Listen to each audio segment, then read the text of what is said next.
مالك يا مواهب صاحي لحد هسه؟ ان شاء الله خير. لا لا أبدا. أنا كنت نايمة صحيت هسه، كنت أشوفك لو محتاج حاجة. لا لا، انا ما محتاج حاجه الحمد لله. مشيتي من نومتك؟ أنت عارف، بجد أنت نعم الأخ ونعم الصديق. يعني هسه انا بالنسبه لك اخ وصديق. تعرف يا مواهب، انا من اول مره شفتك كنت لمست حاجه جواي، وبقيت كل ما اتكلم معاك بحس بانه قلبي ضرباته زايده، وبقيت ما عارف افسر شنو. أنت عارف، نفس الإحساس.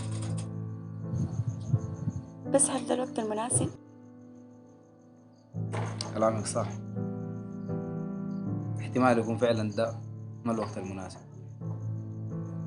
عشان كده هسه مشيتي من نومتك نتكلم في الموضوع ده ان شاء الله. تصبح على خير. انت وين اهلك؟